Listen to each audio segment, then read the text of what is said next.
주님만이 여러분들의 구원이 되시고 주님만이 여러분들의 전부가 되어지는 은혜가 있기를 주님의 이름으로 간절히 축원드립니다. 오늘은 지난주에 이어서 회심 그 두 번째 시간으로 회심의 두 번째, 세 번째 특징을 우리가 함께 살펴보기를 원해요. 저는 우리 더함교회에서도 데살로니가 교회에서 나타났던 그 놀라운 역사가 다시 한번 우리 가운데 일어나기를 간절히 소망합니다. 우리가 데살로니가에서 있던 어떤 현상들을 우리가 지난 시간에 우리가 도표로 함께 살펴봤는데요. 잠깐 한번 더 보도록 하겠습니다. 예. 데살로니가 교인들은 바울과 그 일행을 통해서 주의 말씀을 듣게 되어졌고 그들은 그 말씀을 온전히 뭐합니까? 받아들였습니다. 그리고 그들은요 바울과 그 일행들 먼저 앞서간 자들을 뭐합니까? 본받았고 또한 그들은 그 자신들이 뭐합니까? 믿음의 본이 되어졌고 그 결과 세상에 영향력을 끼치는 그러한 데살로니가 교회가 되어준 줄로 믿습니다. 예. 크지 않지만 작은 교회였지만 세상에 영향을 끼치는 교회로 그들이 성장해 나가는 것을 볼 수가 있어요. 이 데살로니가 교회에서 이러한 변화는 우연히 일어난 사실들이 아닙니다. 그들은 복음을 그들이 온전히 받아들였고 그 결과 그들 가운데 진정한 회심이 일어났다라는 사실이죠. 이러한 데살로니가의 현상의 어떤 그런 모습들은 그들이 진정으로 주의 복음을 받아들이고 그들이 진정으로 회심한 결과다라고 이야기할 수 있습니다. 그리고 그 회심은 우상을 버리고 하나님께로 돌아서는 결단으로 뭐합니까? 나타났죠. 우리가 지난 시간에 그래서 복음과 회심의 그 첫 번째 시간으로 우상에게서 뭐하는 거? 하나님께로 돌아서는 것에 대해서 우리가 말씀을 나눴습니다. 예, 회심은 단순히 교회를 다니는 것이 아니라 또한 종교를 바꾸는 것이 아니라 따라서 인생의 주인이 뭐하는 거? 바뀌는 것이 회심입니다. 우상을 붙들고 살던 사람들이 하나님께로 돌아서는 것, 그것이 회심이다라고 이야기를 할 수 있어요. 근데 회심은 하나님께로 돌아서는 것으로만 끝나는 것이 아닙니다. 주인이 바뀌었다면 그 삶도 반드시 뭐합니까? 바뀌게 되어지기 때문에 그렇습니다. 오늘은 우리가 이 본문을 통해서 바울이 이 본문을 통해 그 변화가 무엇인지를 우리에게 보여주고 있는데요. 바울은 이렇게 이야기를 하죠. 우상을 버리고 하나님께로 돌아와 살아계시고 참되신 하나님을 뭐했다? 섬겼다. 이렇게 이야기를 하고 있습니다. 예. 하나님께서는 하나님께로 돌아선 사람들에게 가장 먼저 나타나는 변화는 다시 뭐냐면 하나님을 뭐하는 거? 섬기는 것이다 라고 이야기를 하고 있죠. 여기서 섬기며라고 번역된 헬라어 둘루에이는 단순히 봉사하다라는 뜻이 아니에요. 이것은 종이 되다, 노예가 되다라는 의미가 담겨져 있습니다. 그래서 이 말씀을 직역하면 살아계시고 참되신 하나님의 종, 곧 하나님의 노예가 되어라고 번역해도 된다는 사실이죠. 예, 이렇게 말하죠. 우상을 버리고 하나님께 돌아와 살아계시고 참되신 하나님의 뭐가 돼요? 노예가 되어라고 이야기를 할 수 있다는 사실이에요. 바울은 이 단어를 통해서 하나님께 대한 전적인 헌신과 철저한 순종을 말하고 있습니다. 만일 어떤 사람들이 내가 우상을 버리고 하나님께로 내가 돌아섰다라고 말을 하면서도 하나님을 섬기는 삶이 없다면 그의 삶 속에서 그의 회심은 온전한 회심이라고 말할 수가 있어요, 없어요? 없다라는 사실이죠. 왜냐하면 회심은 다시 말하지만 주인이 바뀌는 사건이었기 때문에 그렇습니다. 주인이 바뀌는 거예요. 사도 바울은 로마서 6장에서 이렇게 말합니다. 6장 18절에 이렇게 말합니다. 함께 봅니다. 시작. 죄로부터 해방되어 의에게 종이 되었느니라. 네. 또 이렇게 말해요. 6장 22절에 시작. 이제는 너희가 죄로부터 해방되고 하나님께 종이 되어 거룩함에 이르는 열매를 맺었으니 그 마지막은 영생이라. 할렐루야. 네. 사도 바울은 말합니다. 우리가 의에게 종이 되어졌고 하나님에게 종이 되어졌다. 이것이 뭐냐면 회심된 자들의 어떤 삶의 모습이 그러하다라고 이야기하고 있는 거죠. 여러분, 회심은 죄의 종로로 타던 자가 이제 따라 하나님의 종으로서의 삶으로 그 삶이 뭐하는 거? 변화되어진 것을 이야기하고 있는 거예요. 옛 주인을 버리고 새 주인을 모시는 것. 그러므로 참된 회심은 우상을 버리는 것으로 그냥 끝나는 것이 아니라 그냥 하나님께로 돌아선 것으로만 끝난 것이 아니라 살아계시고 참되신 하나님을 섬기는 새로운 삶이 시작되어지는 것이다 라고 이야기를 할 수가 있습니다. 그렇다면 왜 하나님만 우리가 섬겨야 할까요? 왜 하나님만이 우리의 주인이 되어주셔야 할까요? 그래서 바울은 하나님을 이렇게 부릅니다. 따라서 살아계시고 참되신 하나님. 네. 하나님은 어떤 분이시라고요? 살아계시고 참되신 하나님. 네. 이 표현은 우상과 하나님을 분명하게 대조시키죠. 우상은 죽어 있습니다. 그러나 하나님은 지금도 살아 계십니다. 우상은 거짓된 것이죠. 그러나 하나님은 참되신 분이십니다. 우상은 사람들이 만든 것이죠.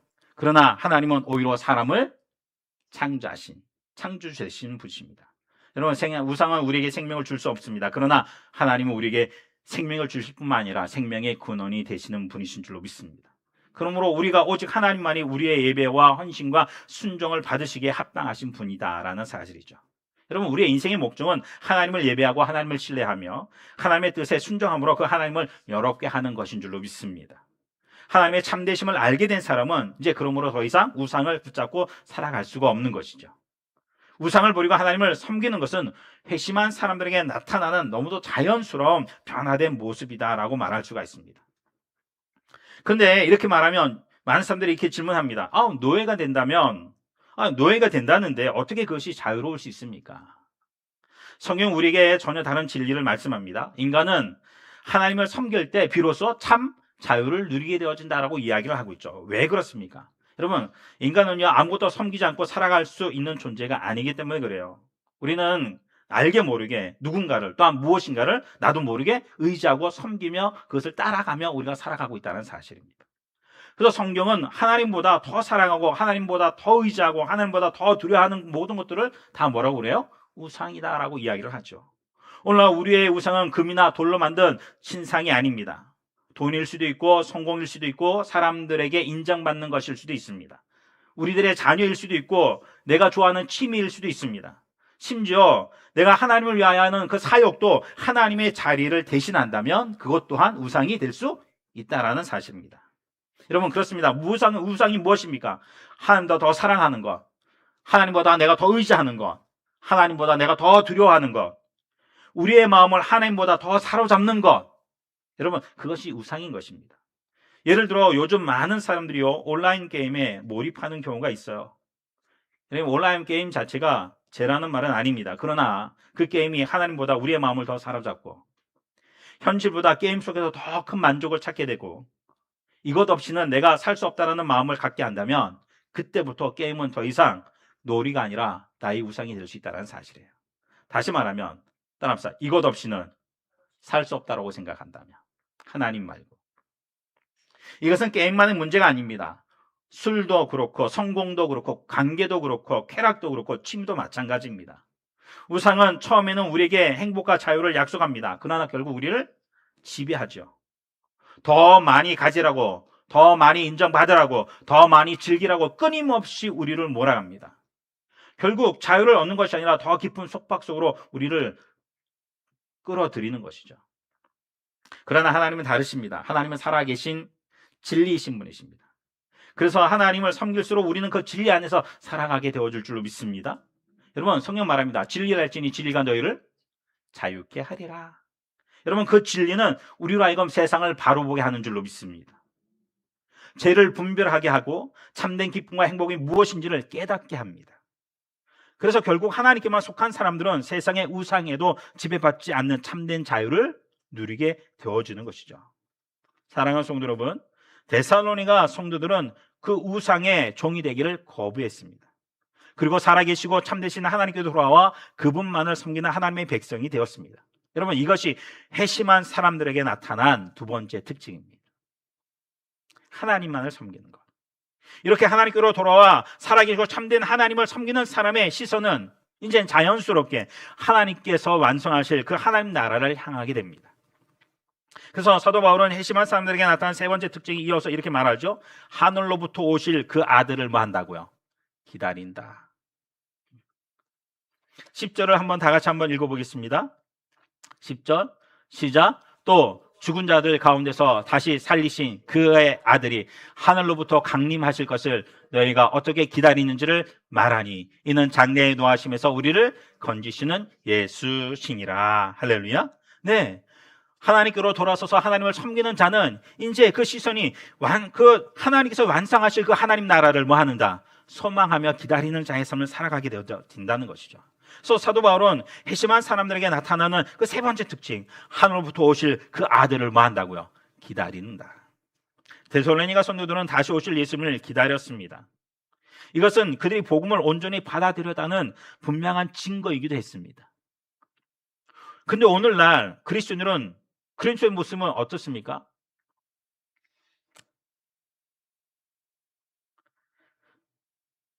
우리는 데살로니가 성도들처럼 다시 오실 그 예수님을 간절히 기다리고 있나요? 왜 우리는 그들처럼 주님의 오심을 우리는 사모하지 않을까요?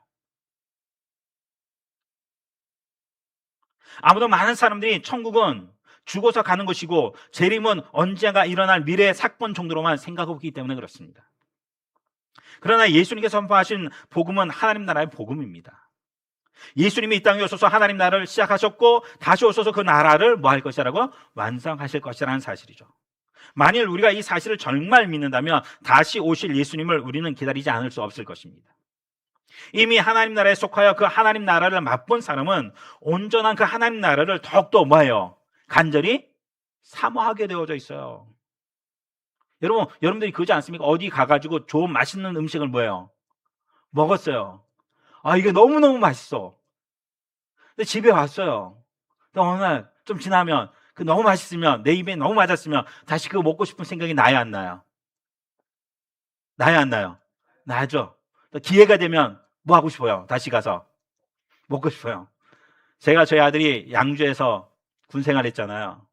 면회 가다 보니까 양주 지역에 맛집을 여러 군데 하게 됐어요. 너무 맛있는 집이 있더라고요. 제가 다시 양주로 갈 일이 갈 일이 있을지 모르겠지만 혹시 양주로 간다면 저는요. 열심히 보입니다. 그 맛집을 다시 뭐 할 거예요? 찾아갈 거예요. 왜? 내가 맛을 뭐 했으니까? 봐서 내가 아니까. 그 맛을 내가 보았기 때문에. 네, 이미 시작된 그 하나님 나라를 맛본 사람은 온전히 임할 그 하나님 나라를 사모하게 되어줄 줄로 믿습니다. 사모하게 되었어요. 그리고 또 하나님 나라를 들으며 살아가는 삶이 결코 쉽지 않기 때문에 우리는 그 나라를 더 빨리 임하게 사모하게 될 것이라는 사실이죠. 하나님 나라의 가치를 따라 살다 보면 세상에서 손해를 보기도 하고 불편함을 감수할 때가 있습니다. 때로는 고난도 뭐합니까? 겪습니다. 여러분, 그럴수록 우리의 마음에는 이 고백이 자연스럽게 흘러나올 거예요. 마라나타, 주 예수여 어서 오시옵소서. 여러분, 초대교회에 여러분 그 교회에 핍박이 임할 때에 그들은 하나같이 주님이 다시 오시기를 뭐합니까? 사모했습니다. 하나님 나라, 그 완성하실 그 하나님 나라 오시기. 여러분, 하나님 나라 복음을 온전히 믿는 사람은 다시 오실 주님을 기다릴 수밖에 없습니다. 이 얘기는 다시 말하면 내가 하나님의 사람으로 이 세상에서 그 삶을 내가 뭐 한다는 거예요? 살아가고 있다는 거예요. 근데 내가 이 세상 사람과 별로 내가 다를 바가 없어. 그냥 묻혀서 그냥 살아가. 그러면 여러분, 내가 예수 믿는 것 때문에 내가 고난받을 일이 있을까 없을까요? 세상에 1도 없죠. 그러면 그 나라가 빨리 올 거라고 내가 할 필요도 있을까 없을까요? 없을 거예요. 근데 내가 정말로 하나님 나라 백성으로서 이 땅에서 하나님 나라를 드러낸 자의 삶을 내가 살아가고 하나님 나라의 방식으로 내가 삶을 살아가는 가운데에 여러 가지 어려움과 환난과 핍박을 받게 되어지면 우리는 그 나라를 더 뭐 할까요? 사모하게 될 것이라는 사실이죠. 제가 군대 생활할 때요, 제가 신학생이라는 것 하나 때문에 제가 괜히 저를 힘들게 하더라고요. 내가 잘못한 거 하나도 없거든요. 근데 그거 하나 때문에 괜히 옆에서 자꾸 말 한마디 해도요, 이렇게 사람 마음을 뭐예요? 긁어대요.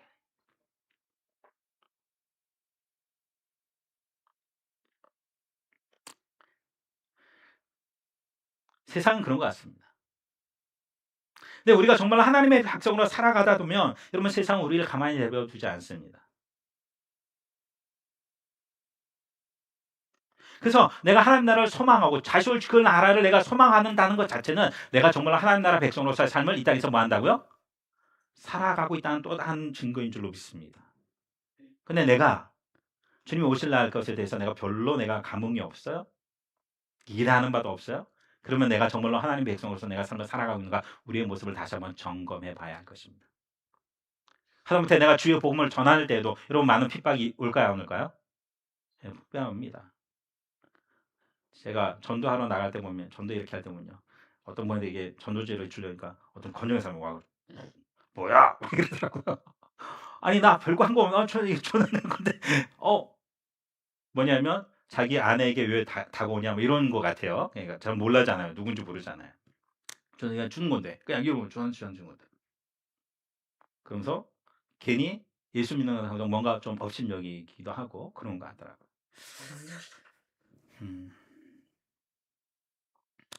여러분, 근데 정말로 하나님 나라 복음을 믿는 사람들은 다시 오신 주님을 사실 뭐예요? 기다릴 수밖에 없어요.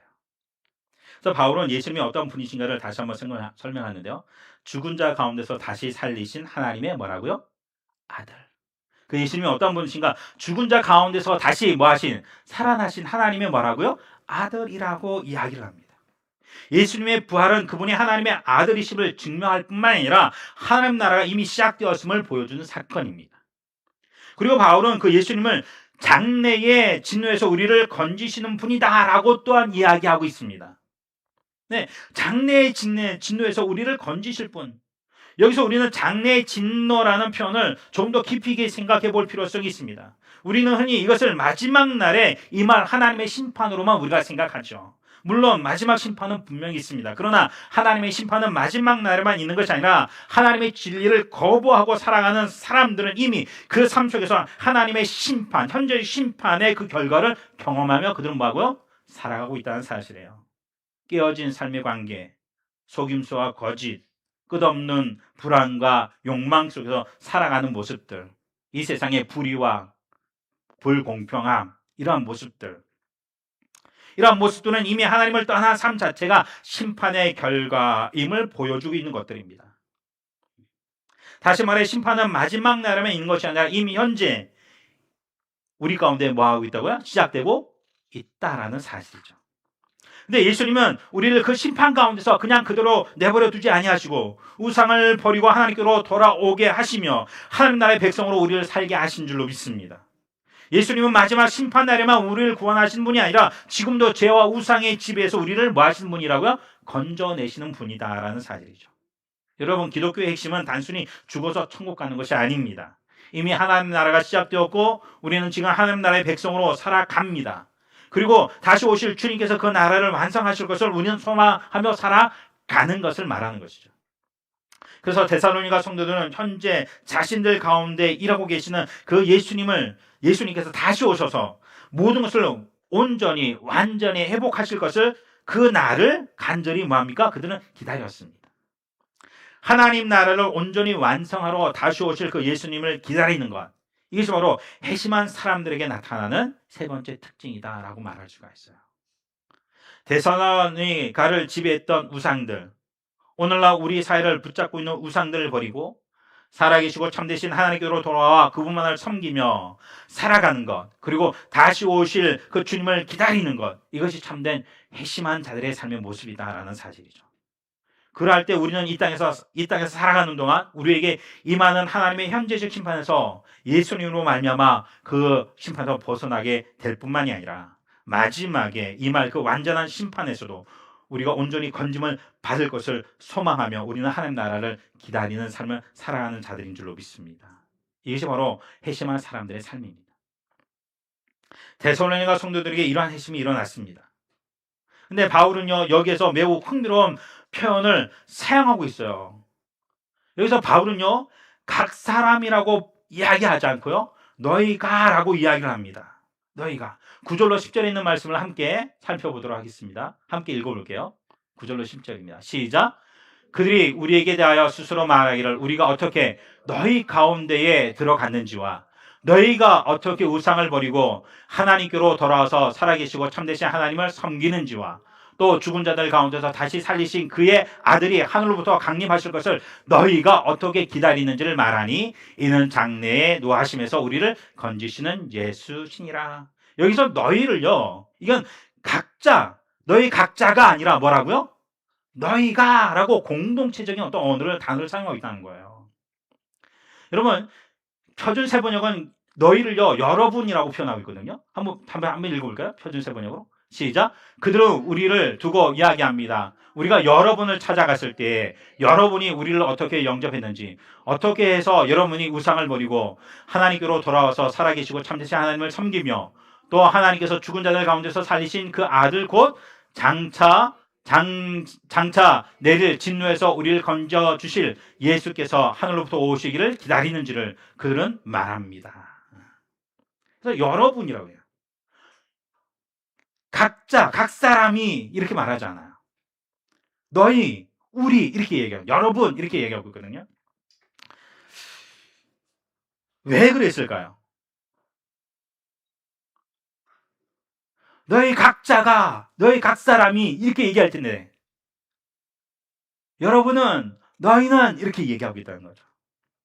여러분, 데살로니가 사람들이 한꺼번에 집단으로 회심했다는 뜻일까요? 바울이 복음을 전했을 때?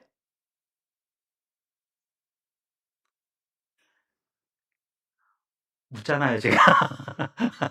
네, 그렇지 않습니다. 회심은 분명 한 사람 한 사람에게 일어납니다. 바울이 복음을 전했을 때 각 사람이 복음을 받아들이고 하나님께로 뭐합니까? 돌아왔습니다. 그런데도 바울은 왜 여러분, 너희가 라고 말을 했을까요? 여기에 참된 회심이 어떻게 유지되고 자라가는가에 대한 중요한 비밀이 담겨져 있습니다. 다시 한번요. 여기에 참된 회심이 어떻게 유지되고 자라가는가에 대한 매우 중요한 비밀이 담겨져 있다는 사실이죠. 오늘날 우리의 회심이 선명하지 않고 데살로니 교회와 같은 역사가 잘 일어나지 않는 이유 가운데 하나는 우상을 버리고 하나님께로 돌아와 하나님을 섬기며 다시 오실 예수님을 기다리는 그 삶을 너무도 개인적인 차원에서만 생각하기 때문에 그렇습니다. 여러분, 우리는 혼자서 버티기가 쉬워요, 어려워요? 어려워요. 누군가가 뭐예요? 함께 있을 때 우리는 이기고 견딜 수 있고 버틸 수 있어요. 오직하면 사람 인자도 뭐합니까? 서로 기대고 있는 모습이잖아요. 데살로니가 성도들이 오늘날 많은 그리스도인들과 달랐던 점은 공동체로 신앙생활을 했다는 것입니다. 생각해 보십시오. 데살로니가에 살던 어떠한 사람이 우상에서 돌아섰다고 해서 하루아침에 우상의 그 모든 영향력에서 완전히 벗어날 수 있었을까요? 아니요. 없었을 겁니다. 여러분, 그 당시에는요, 우상과 연결된 그러니까 우상과 연결된 삶을 살아갈 수밖에 없어요. 문화적으로. 우리는 오늘날도 마찬가지잖아요. 그렇죠? 그 소래포구에 가면 고기회들이 많거든요. 그 고기회들이요, 이제 출항하기 전에 뭘 되나요? 제사를 지내요. 근데 사람들이 다 입실고 모아가지고 해. 그 함께 하지 못하면요, 거기 그 공동체에서 뭐예요? 줘야 돼. 그러면 손해를 많이 볼까, 안 볼까요? 많이 볼 수밖에 없어요. 여러분, 오늘날도 그러한데, 오늘날도 마찬가지잖아요. 근데 그 당시에는 뭐 할까요? 더하면 더했지, 덜하지 않았다는 사실이에요. 삶과 직접적으로 뭐 했어요? 관계되어져 있어요. 여러분, 직장 생활을 요즘 좀 많이 달라졌지만, 여러분, 요즘에서는 직장에서요, 뭔가 회식 자리에 가지고 함께 뭔가 이렇게 함께 하지 않으면, 여러분, 직장에서 승진하고 뭔가 잘 생각하는데 어려움을 많이 당해요, 안 당해요? 많이 당해요. 쉽지 않아요. 오늘도 마찬가지예요. 근데 여러분, 그 당시에는 더하면 더할지 덜하지 않았을 거란 말이에요. 우상과 관련된 여러 세력이 우상을 섬기지 않는 사람을 지금보다 훨씬 더 강하게 압박하고 아마 박해했을 것입니다. 여러분, 그 모든 것을 혼자 감당할 수 있었을까요? 여러분, 그 모든 그러한 일들을 혼자 감당할 수 있겠습니까? 못해요. 살려면 뭐 해야 돼? 적당히 뭐 해야 돼요? 타협하지 않으면 살아갈 수가 없어. 혼자는 그러한 사회 문화 속에서 신앙을 온전히 지키고 살아갈 수 있어요, 없어요? 혼자서? 없습니다.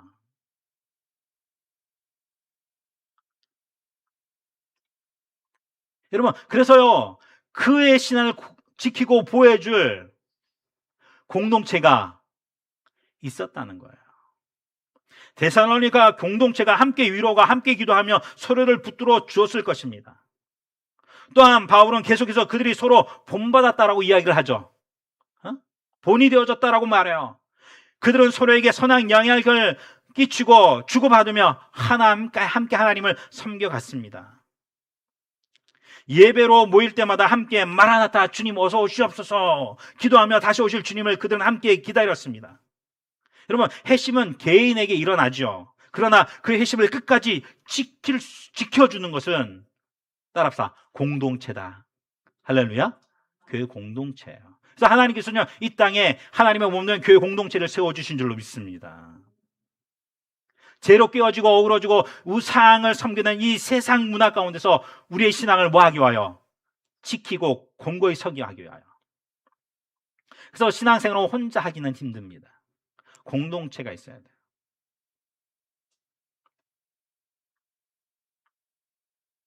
그래서 바울은 각 사람이 아니라 너희는 여러분이라고 말한 것입니다. 기독교는 회심이 있으니 이제 각자 알아서 신앙생활 하십시오 라고 말하지 않습니다. 물론 우리는 하나님 앞에 우리는 한 사람 서야 할 줄로 믿습니다. 마지막 때 우리는 다 한 사람 하나님 앞에 뭐 할 거예요? 베푸지 싶어할 때 우리는 쓸 것입니다. 그러나 하나님은 회심한 사람을 홀로 두지 않으십니다. 우리의 회심을 지켜주고 믿음이 자라도록 하나님은 공동체를 허락하신 것입니다. 우리 더한 공동체를 허락하신 줄로 믿습니다. 그것이 바로 데살로니가 교회였고 우리 교회인 것이죠. 그래서 공동체 안에서는 서로 이렇게 말할 수 있어야 돼요. 제가 당신의 회심이 온전해지도록 돕겠습니다. 이렇게 말할 것 같아요. 옆에 제가 당신의 회심이 온전해지도록 돕겠습니다. 옆에 분과 한 게 아니라 앞뒤 분에게 시작. 제가 당신의 회심이 온전해지도록 돕겠습니다. 할렐루야. 이게 말로만 아니라 정말로 돕는 거죠. 기도로 함께 내가 버팀목이 되어주는 거예요. 그래서 그리스도 안에서 우리는 하나님의 하나님의 권속, 하나님의 가족이다라고 이야기하고 있잖아요. 또 그러므로 우리는 또 이렇게 말을 할 수 있어야 돼요. 저 좀 도와주세요. 뭐라고요? 예, 자존심. 왜냐면 우리는 자존심 부릴 게 아니에요. 왜냐면 우리는 그리스도 안에서 우리는 뭐라니까? 가족이니까. 여러분, 아버지 앞에 자존심 부릴 자식이 있어 없어요? 없어요. 자식 앞에 자존심 부릴 아버지라고요. 자식 앞에 자존심을 세울 필요 있어 없어요? 없어요. 힘들고 어려울 때는 서로 뭐 하는 거예요? 도와주는 거예요. 또한 내가 도움을 달라고 내가 부탁하는 거죠. 왜? 가족이니까. 우리는 한 공동체니까. 그래서 지금 오신 거잖아요. 그렇죠? 네. 집 지금 리모델링 하는데 말이야. 야, 내가 좀 네 집에서 내가 좀 며칠 내가 구할게. 나 좀 도와줘. 예. 여러분 옆집 사람에게 말하겠어요? 아니면 뭐 누구에게 말하겠어요? 형제에게 말해야지. 내 가족에게 말해야지. 가족이니까요. 그건 아무런 흠이 되지 않아. 나의 연약함, 나의 약함이 흠이 돼요, 안 돼요? 흠이 안 돼요. 또한 가족은요, 그 흠을요 밖에 나가다가 나팔소로 막 나발 불어요, 안 불어요? 안 불어요. 그건 자기 얼굴에 뭐 하니까 침 뱉는 거잖아요. 근데 어떤 사람들은요, 해가지고 글쎄 말이야 우리 집사 이렇대. 이거 가족이 아닌 거예요. 그건 진실한 공동체가 아닌 거예요. 그런 공동체가 아니다 보니까요, 다 각자 신앙생활 하는 거예요. 다 각자 도생하는 거야. 그러니까 세상에서 아무런 영향력을 못 끼쳐. 세상에서 하나님의 백성다운 모습으로 당당하게 삶을 살아가지 못해. 왜? 내가 의지할 데가 없으니까. 상처받고 내가 고통받을 때 내가 치유받고 내가 회복되어질 그 공동체가 없으니까 그냥 적당히 답을 살아가는 거죠. 그러니까요, 아무런 능력이 없어요. 본이 되어지고 본받는 사람도 없는 거죠. 지난 시간에 말했지만 교회 건물은 많이 크고 많은 무리수는 많은데 세상에 아무 영향력도 끼치지 못하는, 오늘 우리 한국교회가 그런 모습 있지 않습니까? 여러분, 교회가 존재하는 목적이 무엇입니까? 이 땅에 하나님의 살아계심과 하나님 나라를 전하고 선포하고 그 영향을 끼쳐나가야 할 것이 아닙니까? 공고하게 성을 쌓아서 우리들만을 위한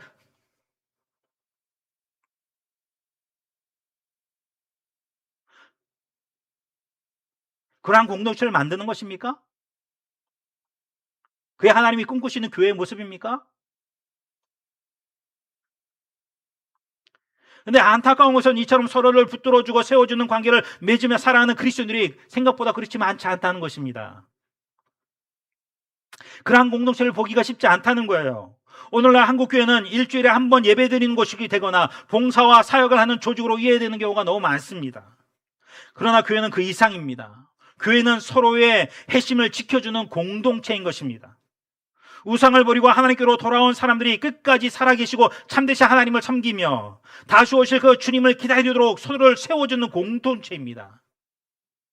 여러분, 그래서 우리는 진실한 공동체가 필요한 것이죠. 나의 약점까지 내어놓어도 조금도 흠이 되지 않고 그것을 가지고 판단하고 정죄하지 아니하는, 오히려 나를 위로하고 세워주고 격려하고 보듬어주는, 저는 우리 더함교회 공동체가 그러한 진정하고 진실한 공동체가 되어지기를 주님의 이름으로 간절히 축원드립니다. 힘들 때 언제든지 와서 나 좀 도와줘 라고 말할 수 있는, 그것이 조금도 창피하지 아니하는, 그럴 때 온 힘으로 온 마음과 힘과 뜻과 정성을 다하여 뭐 하는 거? 도와주고 세워주는, 우리 더함교회가 그러한 공동체가 되어줄 수 있기를 주님의 이름으로 간절히 축원드립니다. 네, 이러한 진정한 변화를 지원해주는 공동체를 그 교회에서 얻지 못하는 사람들은 교회 밖에서 찾기도 하고 여의치 않으면 나 홀로 신앙생활하는 이들이 많다는 것이죠. 예수 그리스도의 복음으로 시작된 복음이 온전한 완전한 성숙에 이르지 못하는 가장 큰 이유는 자신을 지켜주고 또 다른 이들을 지켜주는 공동체가 없기 때문에 그렇습니다. 우리의 핵심이 열림을 맺고 세상에 영향을 끼치기 위해서는 혼자 신앙해서는 어렵습니다. 공동체 안에서 서로의 삶을 나누고 서로를 돌아보며 함께 그리스도를 닮아갈 때 여러분, 우리의 핵심은 더욱더 선명해지게 될 줄로 믿습니다. 우리가 교회로 모이는 이유가 바로 여기에 있는 것입니다. 우상을 버리고 하나님께로 돌아와 살아계시고 탐진한 하나님을 섬기며 다시 오실 예수님을 기다리는 삶이 더욱더 견고해지도록 서로를 돕는 것이죠. 그렇다면 우리는 서로의 핵심을 어떻게 지켜줄 수 있을까요? 단지 주일 예배를 함께 드리는 것만으로는 사실 충분하지 않습니다. 서로의 삶을 알고 서로를 위해 기도하며 서로를 건면할 수 있는 그 관계가 필요한 것이죠. 주일에 한번 스쳐가는 만남으로는 우리가 어떠한 우상과, 각 사람이 어떤 우상과 싸우고 있는지, 어떤 유혹 앞에서 흔들리고 있는지를 우리는 알기가 어렵습니다. 여러분, 그래서 그 삶을 나는 작은 공동체가 필요한 줄로 믿습니다. 우리 교회는 뭐 인원이 없나니까 이거 자겠지만, 혹시 우리 교회가 더 성장해서 인원수가 더 많아지면 그때 더 작은 공동체들이 교회 안에 뭐 한다는 거예요? 필요하죠. 우리 감육에는 그게 뭡니까? 속회라고 말할 수가 있는 거예요. 그 교회에서 그냥 묵찬 설기찬 그렇게 예배 끝난 게 아니라 삶을 뭐 하는 거예요? 나누는 거예요. 한 주간 말씀 가운데서 치열하게 살다가 내가 성공한 것과 실패한 것을 뭐 하는 거예요? 나누는 거죠. 여러분, 우리는 하나님께로 돌아선 사람들입니다. 그런데도 우리의 핵심이 흔들릴 때가 있습니다. 그 이유는 우리 주변에 여전히 우리를 붙잡으려는 우상들이 있기 때문에 그렇습니다. 더욱이 우상은 언제나 자기 자신을 교묘하게 감춥니다. 그래서 우리에게는 그 우상을 드러내주는 사람들이 우리 주변에 필요하다는 사실이죠. 우리의 삶의 모습을 함께 나누면서, 야, 그것은 우상이야. 그 길은 위험한 길이야. 우리가 함께 기도하자. 이렇게 말해줄 수 있는 사람들이 우리 곁에 있어야 한다는 사실입니다. 또한 나는 이렇게 해서 내가 이겼다, 나는 여기서 넘어졌어 라고 하며 자신의 삶을 나누며 서로를 위해 기도하는 공동체가 필요한 것입니다. 우리 더함교회가 그러하기를 주님의 이름으로 간절히 축원을 드립니다.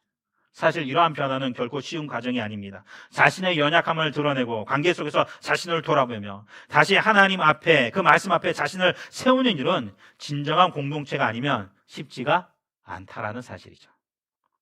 그러나 복음을 온전히 받아들여 회심한 사람들이 함께 살아갈 때 그 공동체 안에서는 진정한 변화가 반드시 일어나게 될 줄로 믿습니다.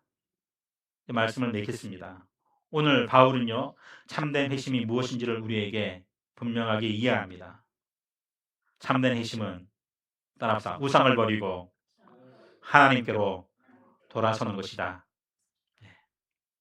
또 말합니다. 참된 회심은 살아계시고 참되신 하나님만을 섬기는 것이다. 네. 여러분, 또 참된 회심은 따라합니다. 다시 오실 주님을 기다리며 하나님 나라를 소망하는 것이다. 할렐루야. 예. 그리고 이 회심은 혼자 지켜가는 것이 아니라 공동체 안에서 함께 지켜가는 것입니다. 하나님께서는 우리의 회심을 지켜주시기 위해 교회를 세우셨고 공동체를 허락하셨습니다. 바라기는 우리 도함교회가 데살로니가 교회처럼 함께 하나님을 섬기고 함께 주님을 기다리며 서로의 회심을 지켜주는 공동체가 되기를 간절히 바랍니다. 그렇게 우리 가운데도 데살로니 교회와 같은 그 회심의 역사가 계속 일어나 하나님 나라를 드러내는 그러한 교회가 되어지기를, 또한 그러한 교회가 되기를 주님의 이름으로 간절히 축원합니다. 말씀을 기억하시면서 우리 함께 주시는 은혜대로 함께 기도하는 시간을 우리가 갖도록 하겠습니다. 하나님, 오직 오늘과 회심이 무엇인지 다시 한번